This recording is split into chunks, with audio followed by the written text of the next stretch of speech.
그러하는 과정에 저도 뉴스 소비가 좀 스마트해져서 그러니까 제가 기사로 쓸 수 있는 범위가 되게 넓어지더라고요. 저의 이 역량은 저 한 명의 머리 씀씀이 그리고 제가 이렇게 관계하는 저의 인맥 이걸 벗어나 있어요. 그거에 대해서 소프트뱅크 손정희 사장이 어떤 표현을 했냐면 그분이 작년 크리스마스 이브 때부터 트위터를 시작했는데 한 2주 정도 지났을 때 딱 그 표현을 하더라고요. 트위터는 우리의 좌뇌와 우뇌 말고 외뇌 또 하나의 뇌다. 내 밖에 존재하는. 예전에 특정 매체가 의도를 가지고 뭔가 왜곡하면 정말 고치기가 힘들어요.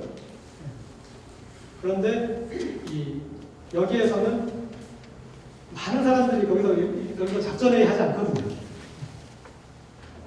그리고 사람들이 자기가 사회적으로 노출되다 보니까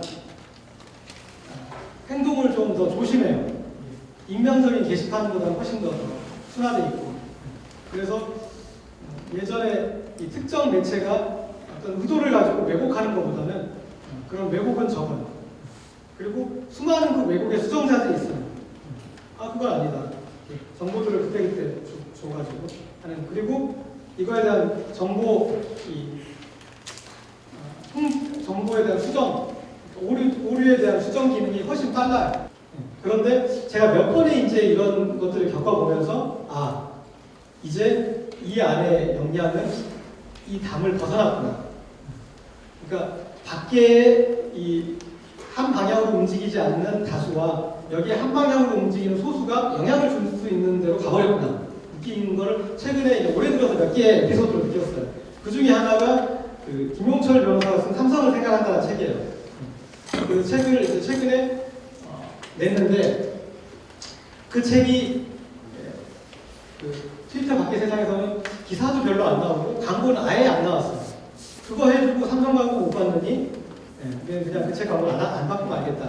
그래서 광고를 아예 전혀 안 듣고 그다음에 기사도 별로 안 나갔어요. 트위터에서 이제 그 사연을 좀 하소연했어요. 이런 책이 나왔는데 이거 뭐 기사도 거의 안 나오고 광고를 아예 하지도 못한다. 너무 좀 서럽다. 그러니까 트위터 안 하는 사람들이 그러면 우리라도 알려주겠다 많이. 아까 거기서 트위터에서 이렇게 알리는 게 좀 많이 이렇게 버릇이 됐다고 했잖아요. 입소문이 거의 버릇이 됐어요. 사람들이 그냥 재미 붙였어요. 그래서 삼성을 생각한다는 책을 사람들이 무지하게 그걸 한 500명 정도가 전달을 했어요. 그러면 산술적으로 500명인데 저 같은 사람도 전달했거든요. 그러면 전 한 15,000명이잖아요. 그러다 보면 이 트위터라는 공간 안에서는 다 전달했잖아요. 중요한 건 행동이에요, 행동. 그 행동이 연결이 된 거예요. 그 인터넷 서점에 1위에 올라갔어요. 다음 날쯤에 1위에 올라가고, 그 다음에 가장 큰 인터넷 서점이 S24인데 한 4일인가 5일 걸려서 거기도 1위까지 갔어요. 그래서 제가 보니까 여기에 그 집합적 힘은 오프라인에서 그냥 흩어져 있는 힘을 주동할 수 있겠구나. 그래서 그 책 주류 이슈와 어떤 그 경쟁을 할 수 있느냐, 큰 미디어와 어떤 경쟁을 할 수 있느냐, 거기서 이제 중요한 건 스피드입니다. 스피드. 그 먼저 얘기를 전하는 사람의 뉴스를 통해서 사람들은 그 뉴스를 보는 프레임을 결정해요. 그래서 처음 본 뉴스의 세계가 그 사건을 이해하는 틀이에요. 나중에 그거를 깨려면 쉽지가 않아요. 선빵으로 이제 프레임을 정하고, 그리고 거기에서는 사실은 인터넷은 이해와 설득의 공간이라기보다는 공감과 감동의 공간이에요. 그래서 그 선빵이 공감할 수 있고 감동할 수 있으면 사람들은 기꺼이 마음을 열어줘요. 그런 다음에 이제 그러면 당신 얘기 좀 들어보자 이렇게 가요. 보통 인터넷에 클릭하기 때문에 아주 성격이 진지한 사람이 아니면 대부분 다 흘려봅니다. 인터넷에서 큰 힘들이 있었던 공간들이 있어요. 다음 아고라, 그 다음에 아까 얘기했던 그런 블로그, 메타블로그, 거기에서 이슈의 패자부 발전이 크게 일어나던 공간인데 그게 제가 봤을 때 지금 트위터로 오고 있어요. 트위터는 계속 성장하고 있거든요. 여기에 우리가 소셜 미디어라고 하잖아요. 아까 이 블로그까지는 대부분 다 대한 미디어라고 했어요. 소셜이라는 이름을 부는 걸 주목하실 필요가 있는데 제가 봤을 때 상당히 진화한 모형이에요.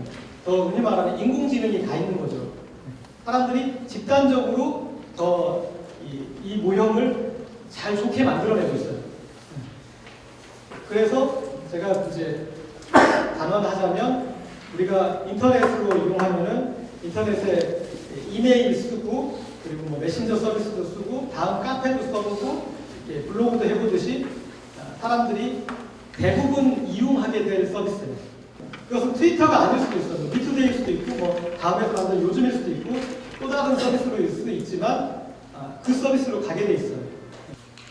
지금 블로그와 트위터로 제가 말씀드리는 거는 이렇게 해서 수많은 개인의 무대가 생겼고 그리고 그 무대들로 사람들을 이끌어주는 그 시스템이 신경망이 만들어져서 혼자 떠드는 게 외롭지 않게 그 모형들이 만들어져 있는 한국입니다.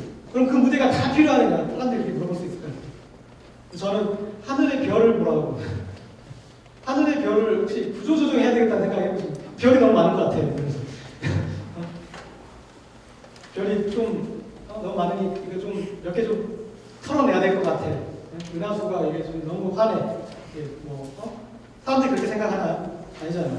다 하늘의 별이 자기의 어떤 그 존재를 가지고 자신만의 별자리를 이루고 있는데 우리가 개별적으로 존재하는 사람들이 그래서 스스로 미디어화될 필요가 있고 그리고 이렇게 하는 게 사회가 서로 더 스마트해지는 길인 것 같습니다. 제가 개인적으로 상당히 겪고 있고 여러분들도 그렇게 그 과정을 겪어서 그렇게 가셔서 재밌잖아요. 밤하늘에 깜빡이지 않는 존재감 없는 별보다는 반짝반짝해서 사람들이 내 별에 이름도 붙여주고 그게 더 행복한 거잖아요. 사람 산다는 게 별게 있는 게 아니니까. 그래서 그런 아까 제가 뉴스 생산과 유통과 소비라고 말씀드렸지만 서로 소통이에요. 소통할 수 있는 걸 내가 스스로 만들어내고 소통을 전달해주고 그 다음에 거기에 남이 이렇게 또 이렇게 준비한 거를 열심히 준비한 거를 알아봐주고 그런 체계인 거죠. 그래서 그 체계에 빨리 편입이 되시라. 그 첫 발은 트위터부터 시작됩니다.